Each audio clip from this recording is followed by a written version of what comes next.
Would you believe me if I told you 9 out of every 10 login attempts are account takeover attacks? Isn't that insane? 9 out of every 10 login attacks. Would you believe that? It's true. They use what's called a single request attack, where they change their fingerprint and identity and bypass all security defenses used to protect banks today.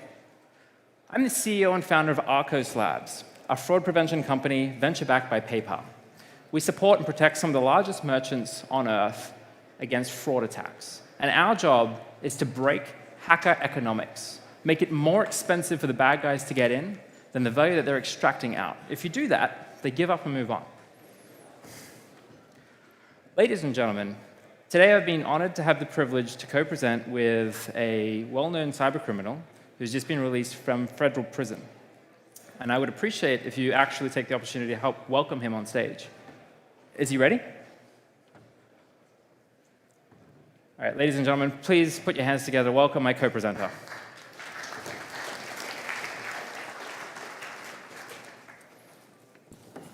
Surprise! It's me. I am a black hat, as you can see. And, of course, as an Australian by birth, a convict by nature.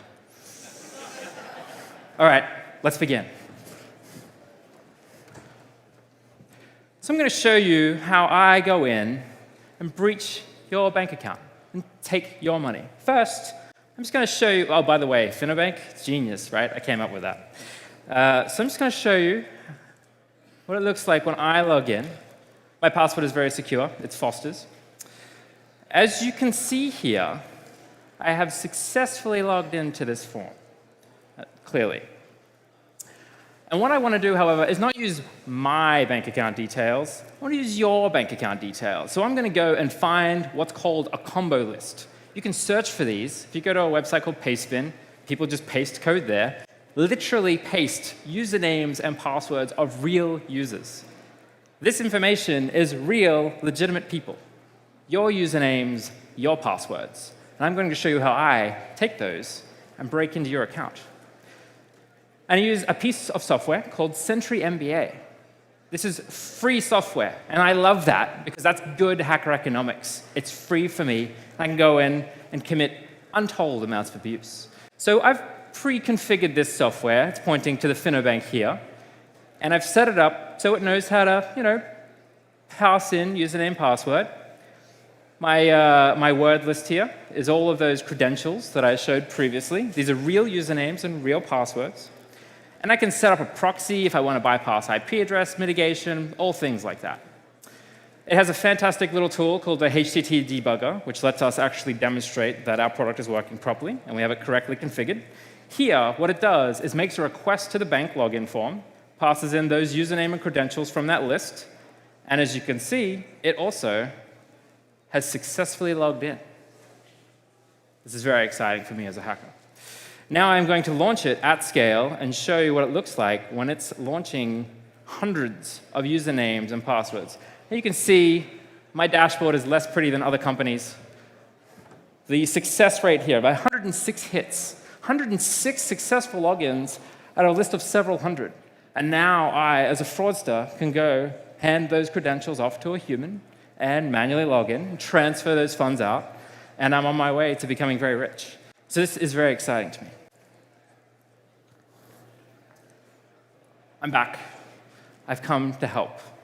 So what we're going to do this time is integrate the Arkose technology into this form by very securely just changing the code to point to a different folder, as you do in live demos. Now if I refresh, this page is now protected by the Arkose solution.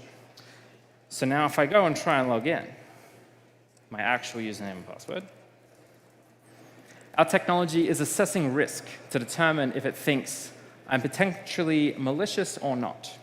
If it thinks I'm malicious, it will present a challenge, something that a human has to be there to complete, to go on, to continue, right? This particular challenge, we have a myriad of different technologies, different techniques we approach. I have to figure out the correct way up of this shape, something pretty obvious to a human, right? That image is actually a 3D render that we generate in real time, and it defeats any off-the-shelf computer vision technology that exists today. And that's all I have to do. It's let me through. I've proven that I'm a human, and it will now let me log into my account. Fantastic. Let me now hand the reins back to my co-presenter. All right, let's do this. Let's go on in, get our bugger going again, test it, see what we get.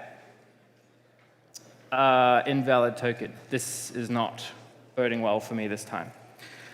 Regardless, let's launch this software again and see how we go.